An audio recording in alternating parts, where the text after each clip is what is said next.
तो last lecture में हम लोगों ने इलेक्ट्रोस्टैटिक्स स्टार्ट किया था और इलेक्ट्रोस्टैटिक्स की कुछ प्रॉपर्टी पढ़ी थी, प्रॉपर्टी ऑफ चार्ज। ठीक है, तो 7-8 प्रॉपर्टी थी चार्ज की, वो हम लोगों ने पढ़ ली थी। इसके आगे बात करते हैं कूलाम्स लॉ की। किसकी? कूलाम्स लॉ की। कूलाम्स लॉ बहुत इजी है, डरने की बात नहीं है। जैसा हमने ग्रेविटेशन में पढ़ा था ऐसा ही एक लॉ इलेक्ट्रोस्टैटिक्स में होता है। जैसे मैं पहले भी आपसे कह चुका हूँ कि ग्रेविटेशन अगर आपको समझ में आया है तो इलेक्ट्रोस्टैटिक्स समझना बहुत आसान है, बिकॉज ग्रेविटेशन में जो कुछ प्रॉपर्टी थी वो मास की थी, सिमिलर प्रॉपर्टी चार्ज की है। तो हमने ग्रेविटेशन में एक फार्मूला पढ़ा था, आपको याद होगा, F बराबर capital G m1 m2 upon r square, जहाँ दो मास m1 और m2 कुछ डिस्टेंस पर रखते थे और उनके बीच एक फोर्स ऑफ अट्रैक्शन लगता था और उस फोर्स की value Newton's law of gravitation से देते थे। सिमिलरली इसी टाइप का एक फोर्स इलेक्ट्रोस्टैटिक्स में भी है, और वो इलेक्ट्रोस्टैटिक्स का फोर्स जरा देखते हैं क्या होता है। तो आप लोग हेडिंग डालेंगे कूलाम्स लॉ। ठीक है, कूलाम्स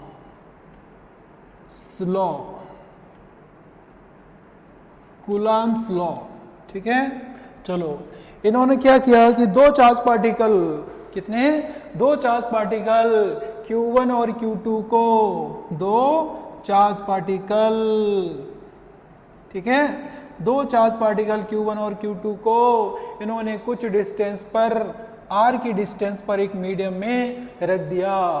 सपोज दैट ये दोनों चार्ज पार्टिकल पॉजिटिव हैं। इन्होंने देखा कि जब दो चार्ज पार्टिकल कुछ डिस्टेंस पे एक मीडियम में रखे होते हैं तो इन दोनों चार्ज पार्टिकल के बीच एक फोर्स लगता है जिसको हम इलेक्ट्रोस्टैटिक्स फोर्स बोलते हैं, कूलाम्स ने ये देखा कि ये जो फोर्स है वो अट्रैक्टिव नेचर का भी हो सकता है और रिपल्सिव नेचर का भी हो सकता है। ये डिपेंड करेगा कि उनका नेचर ऑफ चार्ज कैसा है। अगर दो चार्ज पार्टिकल सेम साइन के हैं तो इनके बीच रिपल्सन होगा, और दो चार्ज पार्टिकल अगर अपोजिट साइन के हैं तो इनके बीच अट्रैक्शन होगा। ठीक है, कूलाम्स ने क्या देखा? कूलाम्स ने यह देखा कि इन दोनों चार्ज पार्टिकल के बीच लगने वाला फोर्स डायरेक्टली प्रोपोर्शनल होता है product of magnitude of their charges and, और साथ ही साथ इन्होंने ये देखा कि जो ये फोर्स होता है वो inversely proportional square of the distance के होता है। तो ये इक्वेशन नंबर 1 एंड ये इक्वेशन नंबर 2, अगर हम इन दोनों इक्वेशन को मिला दें तो from equation 1 and 2, from equation 1 and 2, दोनों इक्वेशन को अगर हम मिलाते हैं तो ये हो जाएगा F directly proportional to Q1 Q2 upon R square. अगर हम इस प्रोपोर्शनलिटी के साइन को हटाएंगे तो एक कांस्टेंट आएगा, उसको मैंने K बोल दिया, K Q1 Q2 by R square. ठीक है, यहाँ पर जो K की वैल्यू होती है वो कांस्टेंट है और इसकी वैल्यू होती है 1/4 पाई एप्सिलॉन नॉट भी लिख सकते हैं इसको। यहाँ पर इसकी जो वैल्यू होती है 9 × 10⁹ न्यूटन मीटर स्क्वायर पर कूलाम स्क्वायर। क्लियर है? वेयर जहाँ पर ये जो एप्सिलॉन नॉट लिखा है इसको बोलते हैं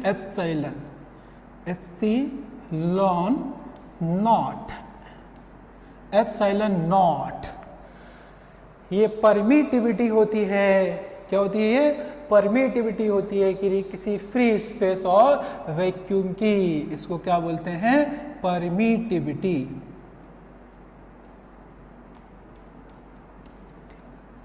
ऑफ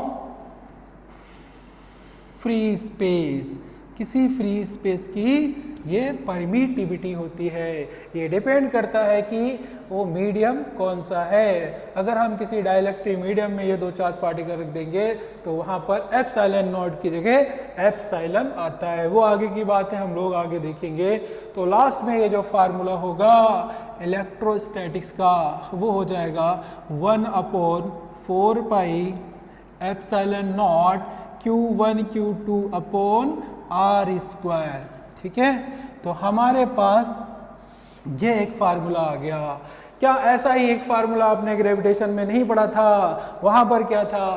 कैपिटल F बराबर capital G m1 m2 by R square. क्या ये फार्मूला वैसा ही है जैसा आपने ग्रेविटेशन में पढ़ा?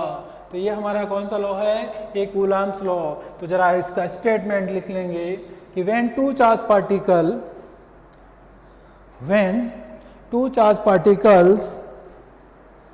are kept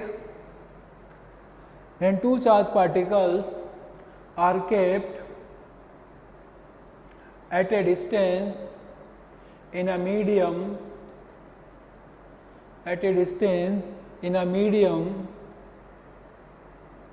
then there is a force of interaction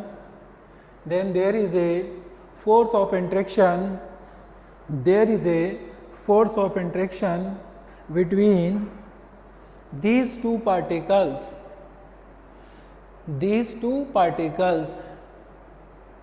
and the value of this electrostatic force is given by the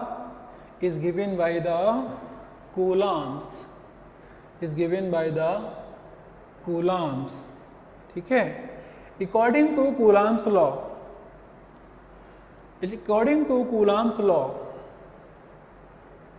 the electrostatic force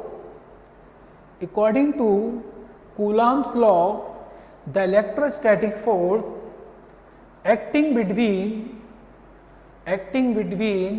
two charged particles is directly proportional to product of magnitude of their charges and inversely proportional to square of the distance between them। ठीक है, तो ये जो board पे लिखा है इसको एक बार नोट कर लें आप लोग स्क्रीन पॉज करके। हाँ, ठीक है, चलो कर लिया। अब जरा देखते हैं कि ये जो फोर्स होता है वो ये होता है, ये मैग्नीट्यूड है। तो इसको सपोज दैट हम लोग लिख लेंगे, अच्छा इसकी वैल्यू जो है मैग्नीट्यूड, ये था मैग्नीट्यूड। तो हम लोग लिखेंगे this is magnitude of electrostatic force, the magnitude of electrostatic force. ये इलेक्ट्रोस्टैटिक फोर्स का मैग्नीट्यूड का फार्मूला है, ये इलेक्ट्रोस्टैटिक फोर्स के मैग्नीट्यूड का फार्मूला है। चलिए, अच्छा जो एप्सिलॉन नॉट है इसकी भी कुछ वैल्यू होती है। एप्सिलॉन नॉट की जो वैल्यू है वो भी लिख लो, 8.86 इंटू 10 की पावर -12। ठीक है, अच्छा इसका यूनिट क्या लिखेंगे? कूलॉम स्क्वायर पर न्यूटन मीटर स्क्वायर। ये वैल्यू भी आपको याद रखना है, इसकी वैल्यू और ये इसकी वैल्यू दोनों की याद रखेंगे। ठीक है, अच्छा एक बात और भी है कि जैसा हम लोगों ने वहाँ पर ग्रेविटेशन में कुछ प्रॉपर्टी पढ़ी थी, न्यूटन्स लॉ ऑफ ग्रेविटेशन में जो ग्रेविटेशनल फोर्स पढ़ा था, F बराबर capital G m1 m2 upon R square, उसकी कुछ प्रॉपर्टी पढ़ी थी। वैसी प्रॉपर्टी यहाँ पर भी हमको पढ़ना है। ठीक है, तो हेडिंग डालेंगे आप प्रॉपर्टी ऑफ कूलॉम्स लॉ।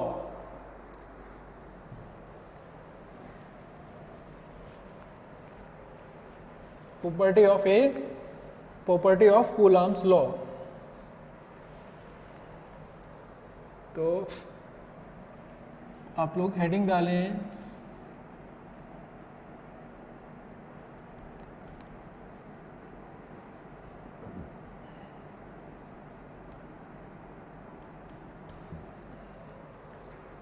या फिर आप ऐसे लिख लो प्रॉपर्टी ऑफ इलेक्ट्रोस्टैटिक फोर्स।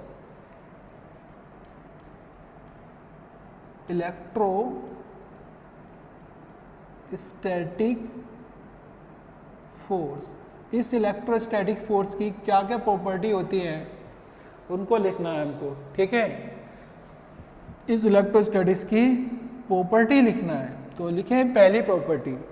सबसे पहले अगर हम बात करें कि ये जो फोर्स था कुछ इस टाइप से लग रहा था, यहाँ पर एक Q1 का चार्ज रखा था और यहाँ पर एक Q2 का चार्ज रखा था, तो इनके बीच ये फोर्स लग रहा था। इस पर लगने वाला फोर्स इधर था, इसको बोलते हैं F21 और इसको बोलेंगे सिमिलरली वही कहानी है जैसा हम लोग ग्रेविटेशन में पढ़ चुके हैं।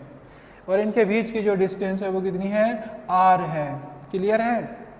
तो आप देख रहे हैं कि पहली प्रॉपर्टी नंबर 1 में अगर हम देखें तो ये जो फोर्स होता है वो फोर्स, ये दोनों फोर्स जो होते हैं यानी Q2 पे लगने वाला फोर्स और Q1 पे लगने वाला फोर्स, दोनों फोर्स जो होते हैं वो इक्वल नहीं होते हैं, बिकॉज फोर्स एक वेक्टर क्वांटिटी है और इनकी डायरेक्शन अलग अलग है, तो ये दोनों फोर्स इक्वल नहीं हैं।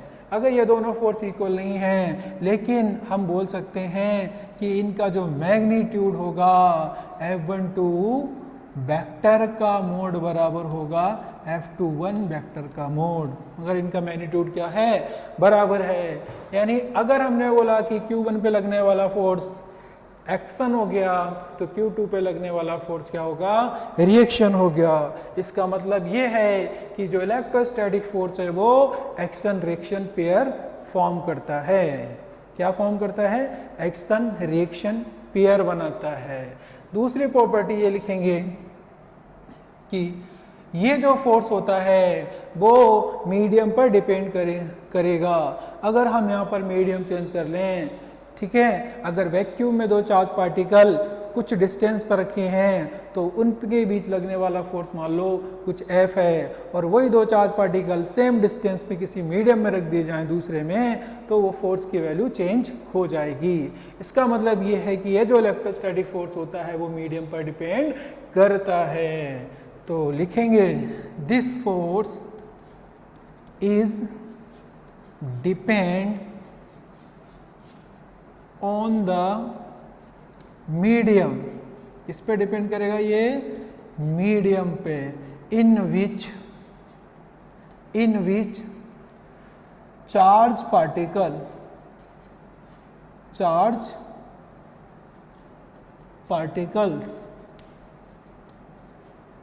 Are kept. ये इलेक्ट्रोस्टैटिक फोर्स उस मीडियम पे डिपेंड करेगा जिस मीडियम में वो चार्ज पार्टिकल रखे हैं। तीसरी प्रॉपर्टी, थर्ड प्रॉपर्टी इसमें लिखेंगे। थर्ड प्रॉपर्टी क्या है, अगर मान लो ये दो चार्ज पार्टिकल सेम साइन के हैं तो ये कैसा होगा, रिपल्सिव नेचर का होगा, और दो अपोजिट साइन के हैं तो कैसा होगा, एट्रैक्टिव नेचर का होगा। तो थर्ड प्रॉपर्टी में लिखेंगे this force may be attractive or repulsive in nature। कैसा हो सकता है, अट्रैक्टिव और रिपल्सिव दोनों नेचर का हो सकता है। फोर्थ प्रॉपर्टी लिखें, प्रॉपर्टी नंबर 4। प्रॉपर्टी नंबर 4 में हम लोग क्या लिखेंगे, आप देखेंगे ये जो फोर्स होता है, अगर एक पार्टिकल देखें तो ये है, दूसरा पार्टिकल ये है। अगर इसका पार्ट सेंटर देखें, सेंटर ऑफ मास यहाँ होगा, इसका सेंटर ऑफ मास यहाँ होगा। तो अगर हम देखें ये जो फोर्स है वो किधर लग रहा है, तो हम बोल सकते हैं ये जो फोर्स होता है वो दोनों चार्ज पार्टिकल को मिलाने वाली लाइन के अलोंग लगता है। इट मीन्स दैट हम बोल सकते हैं ये एक सेंट्रल फोर्स है। कैसा फोर्स है, सेंट्रल फोर्स। तो लिखेंगे this is a central force which always acts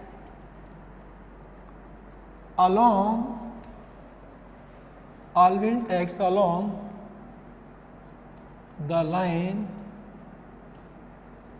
joining their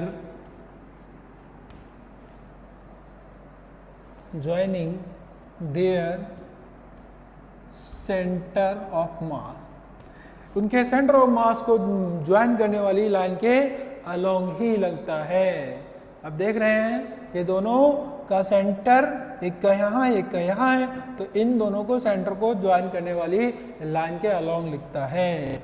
fifth property, पांचवी प्रॉपर्टी, फिफ्थ प्रॉपर्टी ये कहती है हमारी कि ये जो इलेक्ट्रोस्टैटिक फोर्स होता है वो थर्ड पार्टिकल की प्रेजेंस से इफेक्टेड नहीं होता है। मतलब अगर हमने बोला कि कोई दो चार्ज पार्टिकल थे और वो कुछ डिस्टेंस पे लग रहे, कुछ डिस्टेंस पे रखे थे और उनके बीच लगने वाला फोर्स सपोज दैट 10 न्यूटन था, और सपोज दैट कोई तीसरा पार्टिकल और आ जाए तो पहले दो पार्टिकल के बीच लगने वाला जो फोर्स था वो थर्ड पार्टिकल के आने से चेंज नहीं होगा।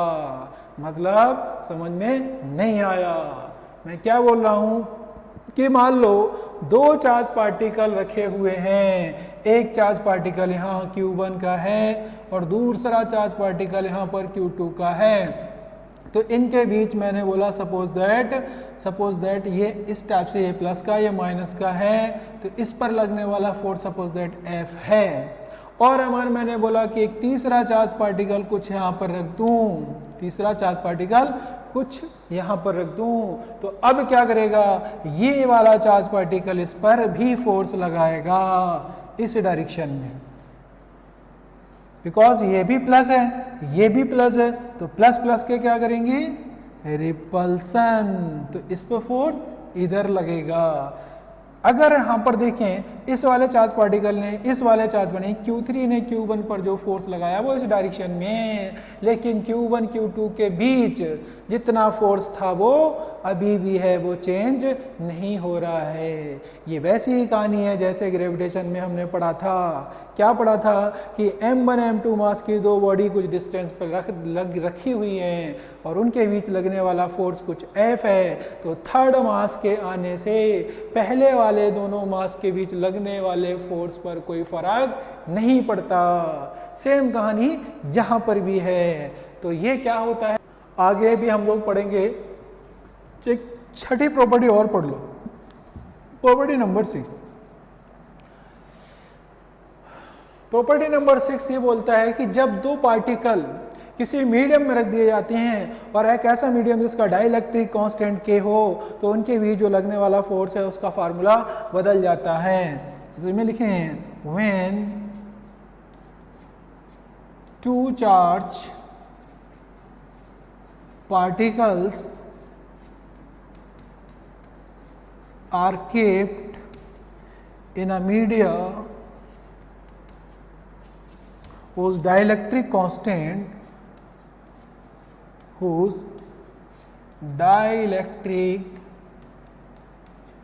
constant K, then the value of electrostatic force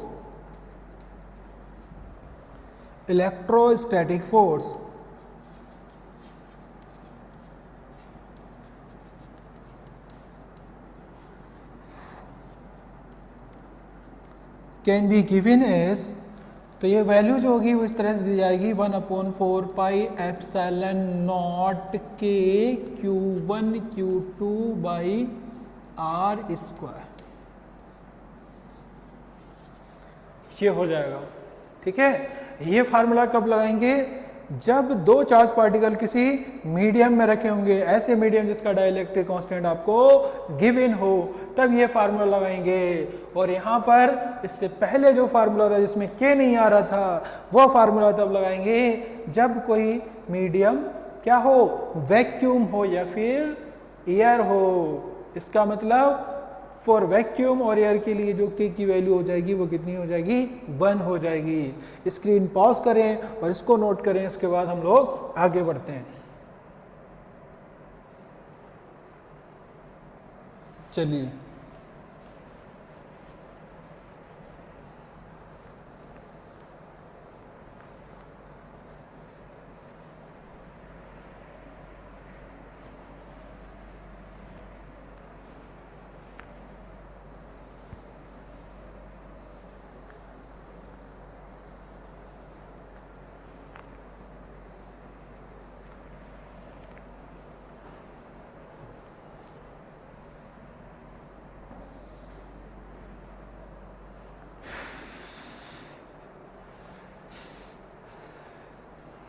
तो चलिए, हम लोगों ने कूलम्ब्स लॉ पढ़ लिया। तो कूलम्ब्स लॉ में हमने फार्मूला पढ़ा, F बराबर क्या, 1/4 pi epsilon naught Q1 Q2 by R square. क्या फार्मूला था, F बराबर 1/4 pi epsilon naught Q1 Q2 upon R square. ये फार्मूला कब लगाएंगे, जब मीडियम कैसा हो, एयर या वैक्यूम हो, ठीक है। और दूसरा फार्मूला था 1/4 F बराबर 1/4 pi epsilon naught K Q1 Q2 by R square. ये फार्मूला कब लगाएंगे, जब कोई डाइलेक्ट्रिक मीडिया के भरा हुआ हो, फॉर एयर और वैक्यूम। अगर हम बात करें फॉर एयर और वैक्यूम की, ठीक है, एयर या वैक्यूम के लिए जो K की वैल्यू होती है वो 1 होती है। एयर या वैक्यूम है तो K कितना होगा, 1 होगा, ठीक है। ये बात समझ में आ रही होगी। चलो, इतना अगर समझ में आया तो इसके बाद थोड़ा सा हम लोग और देख लेते हैं। कल इसके हम लोग प्रॉब्लम्स करेंगे, आज थ्योरी पढ़ लेते हैं इसकी और, ठीक है। स्टेप बाय स्टेप करके हम लोग एक एग्जांपल कराएंगे, तुमको बहुत अच्छे से समझ में आएंगे, टेंशन ना लो। इलेक्ट्रोस्टैटिक्स बहुत अच्छे से हो जाएगा, बहुत इजी चैप्टर है, क्योंकि अगर तुमने ग्रेविटेशन पढ़ लिया है तो इसमें कुछ भी नहीं है, बहुत ईजिली हो जाएगा। तो हम लोग इसी को और आगे थ्योरी को बढ़ाते हैं। तो आप लोग हेडिंग डालेंगे Coulomb's law, Coulomb's law in vector form. फिर से कूलम्ब्स लॉ, क्या पढ़ रहे हैं, कूलम्ब्स लॉ। वेक्टर फॉर्म में कूलम्ब्स लॉ क्या होता है, इसको हम लोग पढ़ते हैं। चलिए देखते हैं। मान लो कि एक रेफरेंस फ्रेम है, इसमें मैंने ये एक एक्स एक्सिस लिया है और ये y एक्सिस लिया। यहां से इसको मैंने क्या किया कि मान लो एक चार्ज पार्टिकल प्लस Q1 का यहां पे रखा था, दूसरा एक चार्ज पार्टिकल है प्लस Q2 का यहां पे रखा है, ठीक है। इसका मैंने, ये ओरिजिन है तो इसके कोऑर्डिनेट 0,0। यहां से मैंने बोला कि इसका जो पोजीशन वेक्टर है वो r1 वेक्टर है और इसका जो पोजीशन वेक्टर है वो r2 वेक्टर है। ये क्या है, r2 वेक्टर, ये क्या, r1। तो एरो इस टाइप से लगा देंगे हम लोग, बिकॉज पोजीशन वेक्टर हमेशा कहाँ से, ओरिजिन से मेजर किया जाता है। तो ये r1 वेक्टर हो गया, ये r2 वेक्टर हो गया। क्लियर है। अब थोड़ा सा अगर हम यहाँ पर ये एरो ऐसे ले लें इस टाइप से, ठीक है, और इसको हम लोग क्या मान लें, डेल्टा r।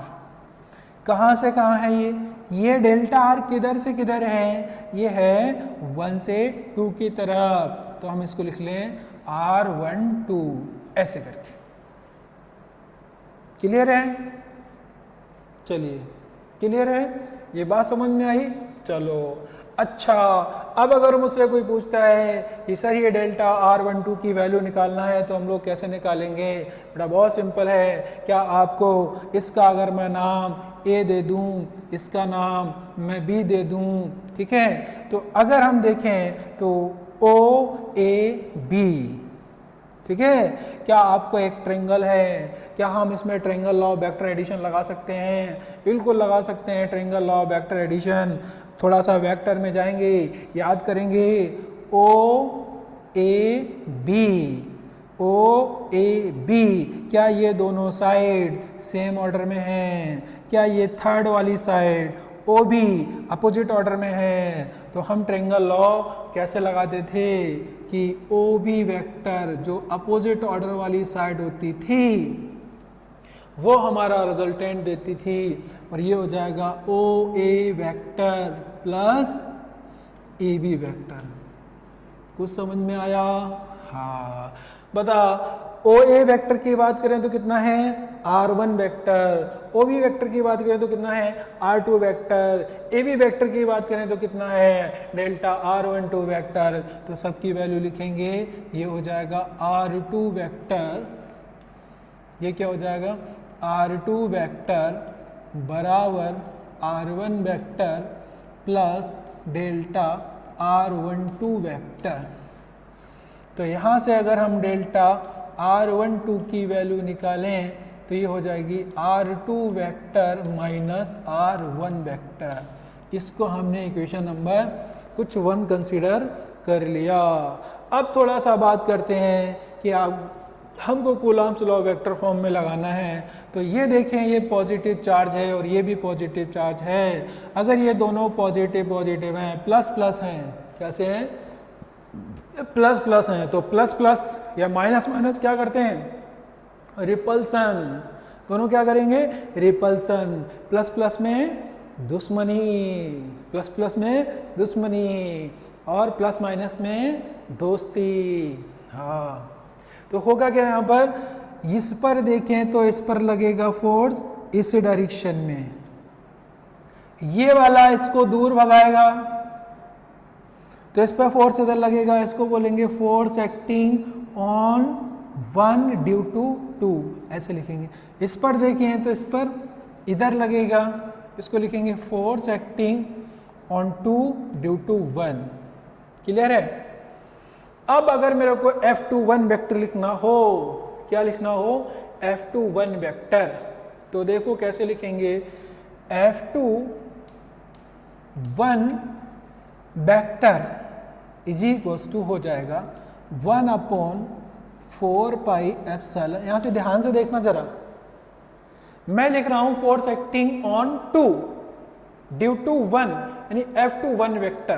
तो देख क्या हो जाएगा 1/4 pi epsilon naught Q1 Q2 upon नीचे क्या होता है इनके बीच के डिस्टेंस का स्क्वायर, वो कितना है डेल्टा R12 स्क्वायर।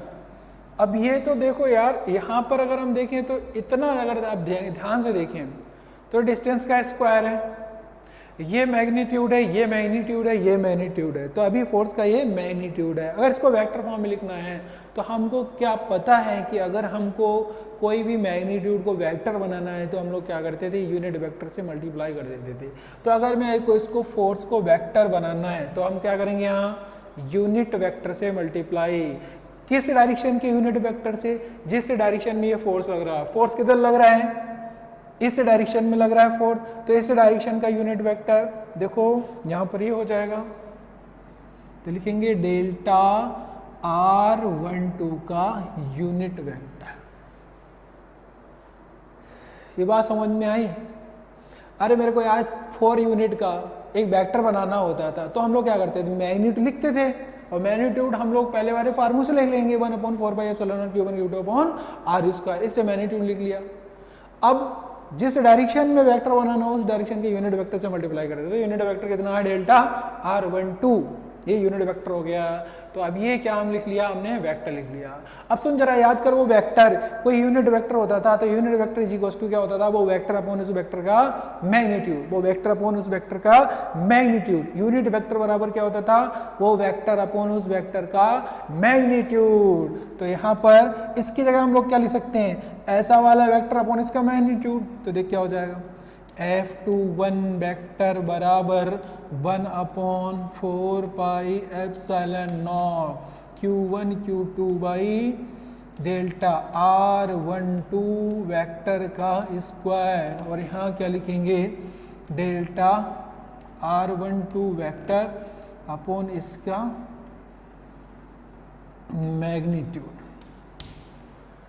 ये बात समझ में आई। हाँ बहुत सिंपल है।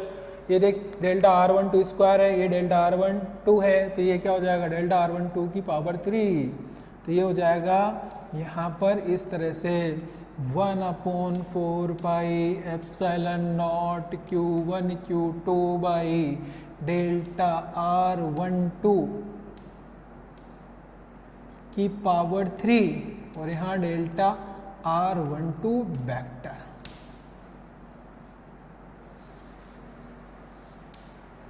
ये भैया हमारा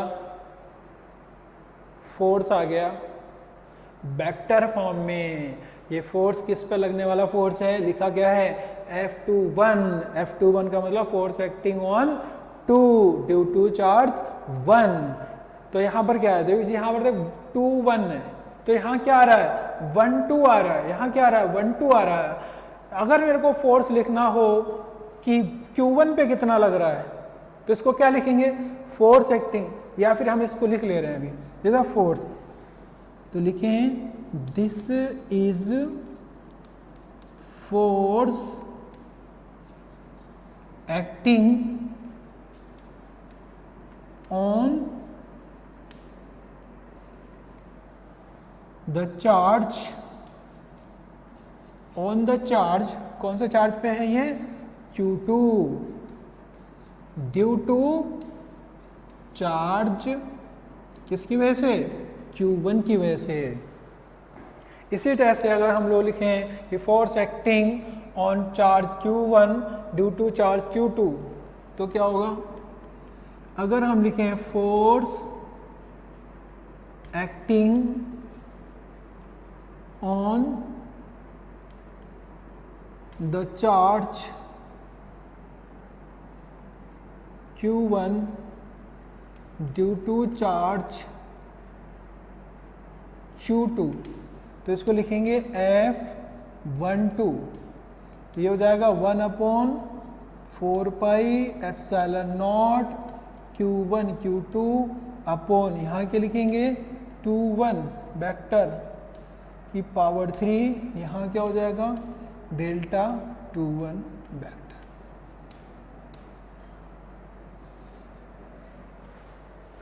ऐसे हो जाएगा, ठीक है। तो ये है, क्या है हमारा, ये कूलॉम्स लॉ है, किसके फॉर्म में, वेक्टर फॉर्म में।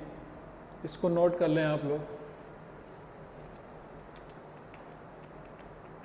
स्क्रीन पॉज करें, उसको नोट करें।